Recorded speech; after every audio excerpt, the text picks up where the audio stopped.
Alright, today we're gonna break down the scene I recently uploaded. You might have seen it. It's the scene with the X-Wing landing on a rocky, moody night scene with lots of fog, and yeah, I thought it turned out pretty cool, and I just wanted to make a breakdown video. Yeah, hopefully you'll learn something, you know. So the first thing I did, which probably is not a surprise to you guys, I gathered a bunch of reference. So these two pictures are generated with ChatGPT. I just tried to get the mood going and you know, tried to see for myself how I could approach this and how I could capture the feeling I wanted to create with this inspiration from like real stuff in mind. These are a bunch of shots from the Bad Batch series, and this is one shot from The Rise of Skywalker. Yeah, the planet is basically just this dark, hazy, rainy, moody environment, which yeah, was like pretty cool to me. So the next step was gathering a bunch of assets, and my assets I mainly got from Quixel and Fab, and I downloaded a bunch of assets there, mainly like a bunch of rock elements, which I placed in the scene so Blender doesn't crash. You know, we'll make sure we go into this scene maybe. Yeah, just scattering a bunch of rock assets, mainly in the foreground, but these are not the only ones. I did also add, I can remove this white plane actually. So I underlaid a basic plane with like no subdivision on it, just to get the basic coloring underneath the rock parts that are sticking out, which are like main elements in the scene. Then also there are a bunch of assets hidden in this folder, which does not want to open right now. Yeah, okay. So there we have a bunch of more stuff.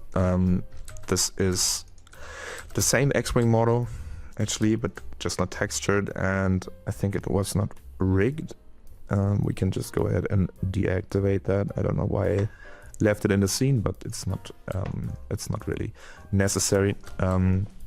Yeah, I think it's a few days ago, so excuse me for not remembering everything, but yeah, these circles I think were not in the original model, so I just, you know, took a sphere and put a emission shader on it with like basic stuff, so we get some like minor like illumination on the rocks in the background.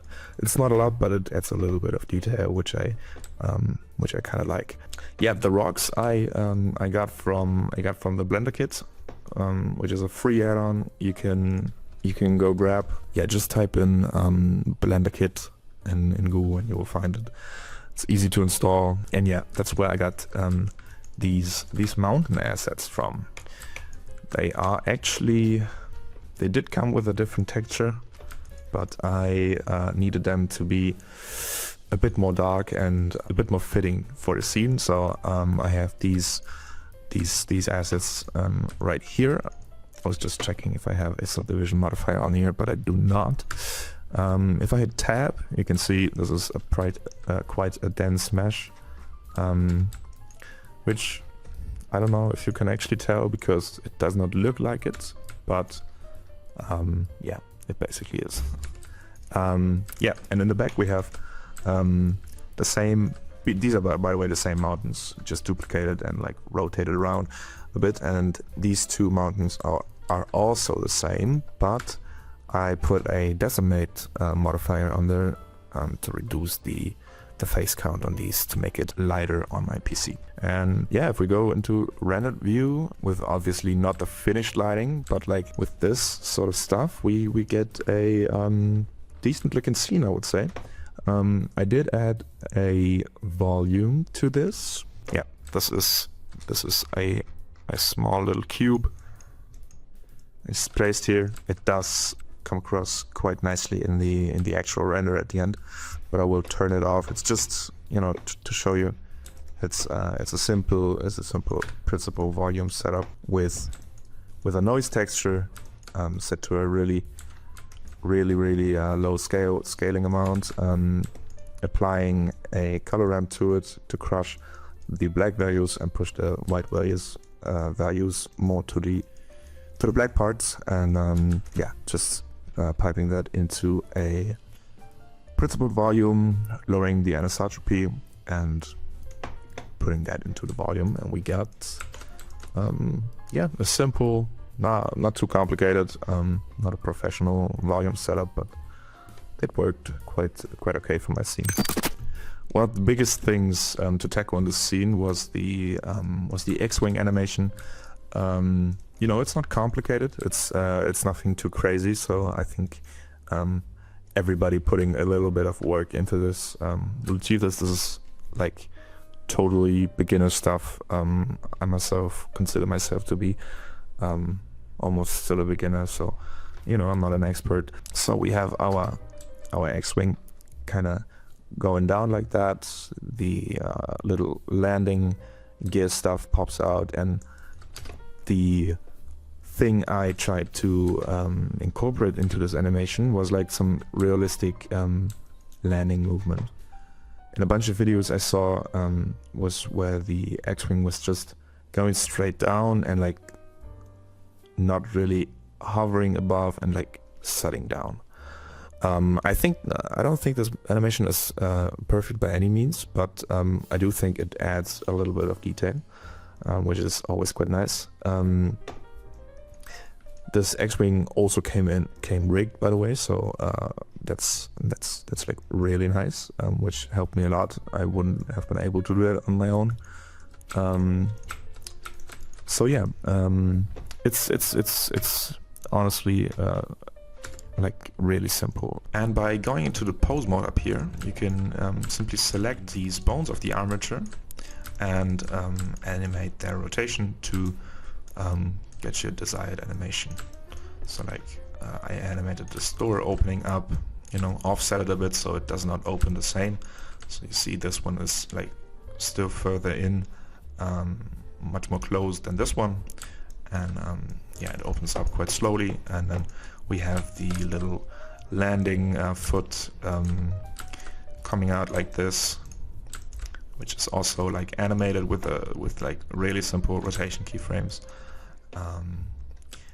Yeah, that's basically it for like the armature stuff. I then went ahead and added a bunch of noise to this animation, which I can show you in the graph editor. No, it's not in the graph editor. Okay, so I found the problem. I just had some stuff in like different collections and stuff. The basic thing is I added this empty to the X-wing and put noise modifiers on each of the axes. So we have a noise modifier on the X rotation, which like you almost don't see it, to be honest. You go into the modifiers tab, you can barely see it, I think, but it does kind of wiggle around. You know, it has like a little bit of movement, you know, going right to left, right to left. Let's see if we can show you it a little bit better. You know, you kind of see that it's like a little bit jittery, not perfect, which is like the whole point of this. Adding all the noise modifiers and stuff. One thing to note is I played around with quite a bit of lighting in this one. I have a bunch of lights parented to I think, I don't, why not? I think it just parented to the X-wing, so they move, you know, they move accordingly and alongside the animation and the rotation and everything. Yeah, this in the back is basically just a simple HDRI I got from like HDRI Haven, or actually, if I remember correctly, I might just put it in the description or something like that. But I think the main lighting that is interesting to us is this lighting coming from above, creating this sort of like rim light, which gives the X-Wing like this like silhouetted look, and where we can like hide the low quality textures right here, which is not like an taking a shot at the creator of this thing. You know, this is probably not intended for like close-ups and stuff. So, you know, no harm by saying this. Yeah, I think this looks quite cool. We can go ahead and activate the volumes. I actually think I might have tweaked the settings afterwards, but not a lot. It's basically just scattering the light a bit, which you can like kind of see here, and later on we exported this as a, or we exported a ESR sequence. I basically took the volume direct and indirect, which I could use for compositing and like boosting up the brightness, which in turn makes the volume more visible. You know, we're almost done. There's one or two things missing from this thing right now, which is one, the smoke simulation I did, which is barely noticeable, but it is there. I don't think you can see it probably at all in the scene, but I did do a like small tiny bit of a smoke simulation, which is quite sad that you can actually not see this, but it was there. Let me just look if we can see it like that better. Yeah, you can see hints of it. Let me just increase the density on this thing. Yeah, you know, my viewport will probably crash in like 2 seconds, but let's set this to like 10 and go for like 25. Yeah, okay. So this is the extreme version. I might have actually, or should have put this, should have put the density way higher, but yeah, I went with a low density, which is, you know, a learning process. And yeah, it would have looked pretty cool. So this is like kind of a bonus thing. I did this simulation in Imagen, which was quite easy, to be honest. Imagen is a incredible software, in my opinion, especially for the price. So I only took a primitive shape, which is like a cylinder. You can see it in like the first few frames of the animation, that it's like just like basically a little plate which emits a volume, and I have a bunch of forces that influence this the smoke sim. So without the forces, you can see the smoke just basically stays in one place and basically just starts filling out the room. I do have it set quite high, that's why my stuff is like getting slower, you can see. So it would just fill out the scene and go up in the air, but we don't want that for the X-Wing landing, where we just sort of like push down like dust and like rocks and stuff, you know, which obviously in the end of the scene, you know, I messed up and you couldn't really see it, but that's that would have been the idea, at least. But I'm gonna show you guys anyways. Yeah, so we have this Imagen thing, plugging in some noise, you know, to make it more turbulent, setting the animation speed by 2. I think this is actually the default value, and the basic thing is like, actually, I think, put in the scale right, like, can I put it at this level? Yeah, we have like this mini noise, which is not what I wanted. I wanted like a turbulent noise, which is quite nice. Set the octaves to 4. I think when you set it like really high, I did get quite some weird artifacts. I don't know why, because I think it's supposed to increase the quality of the simulation, but yeah. Then I added a force line to push down the smoke, so it does not go up. You know, which is actually also quite a nice result in its own.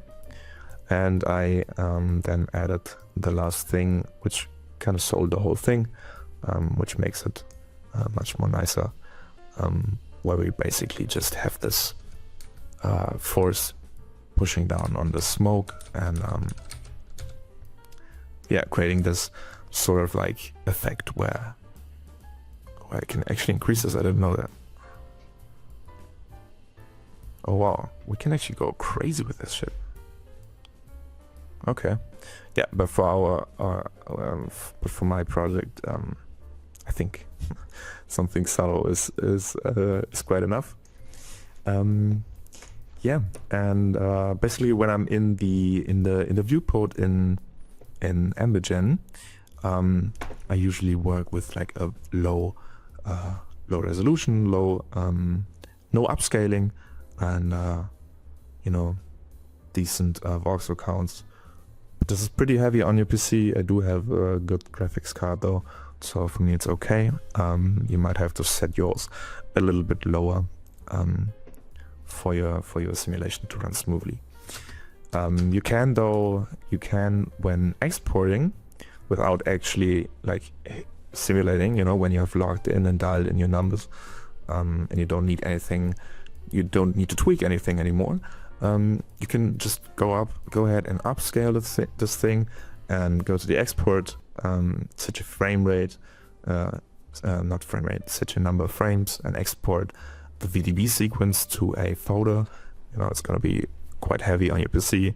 It's gonna be at least like 10-20 gigs, maybe even more, when you're going like really high quality. You know, I might actually do a second version of this render, because I actually really messed up and I'm really annoyed by this, that I didn't get this right. It looks so much better with this. Maybe like not going to 20, but like maybe 10. 10 is like good. And alright, and then the last thing that basically tied this whole thing together, for me at least, was the rain. You know, the rain is all over my references, and I really wanted to incorporate like good looking rain into my scene. I'm just going to activate everything right now. Like this, like that. The blocker we don't need. You can close this thing. The volume I'm not going to activate right now. And I'm going to activate this collection bugger rain generator, which is awesome. It costs like 12 euros, I think, $12. And it's an awesome plugin. I'm quite confused as to why I cannot see the raindrops, to be honest. Alright guys, so I just spent like half an hour trying to recreate the original rain effect, but it does not seem to work, so we're just gonna do it in this new Blender scene. For rain I use Bugger Rain Generator from Blender Market. It's this one right here. You just install it, click Add Rain, and you got your rain. If this is the look you're going for, like these little droplets, you know, you're all good. You don't need to do anything. I'm just gonna raise the density. We can also go into rendered preview and like just check it out from like this one's okay as well, from like this scene. But I wanted to get my my droplets to look a little bit more stretched, and the way you do that is activate this little button and you have these elongated, stretched out, droplets, which do look quite nice in my opinion. You can also go ahead and do it the old-fashioned way with the particle system, but I do find this one quite convenient, and yeah, it's quite easy to use. It's like $12 on Blender Market, so you know, you can go ahead and grab your copy. It's simple, easy and quick, and yeah, that's the whole point. Okay guys, so this is basically how we created this sort of test scene. In this part I just wanted to show you guys the whole Blender process. I did ended up compositing and color grading this piece in DaVinci Resolve and Fusion, but I think this would crash the length of this video. That's already that is already in right now. So I think we're gonna leave that for another time. You know, you guys can comment if you would like to see that video. You know, I don't know if you guys are interested in a fusion breakdown of how I composited it. So yeah, this is the breakdown for the scene. I hope you guys did like our very first like voice video on this channel. Me and my buddies, we're trying to create this fan movie, and we're really excited. We're proud of our ideas, and like, but we also have like jobs. That's basically the whole thing. So we can't work 24/7 on it, but we are planning to deliver, give you guys something special. I hope you guys like this breakdown. Don't forget to subscribe, comment, and you know, if you like the video, you can also hit the like button. If not, it's also okay. Yeah, and see you guys next time. Bye bye. To defeat an enemy, you must know them. Not simply their battle tactics, but their history, philosophy, art.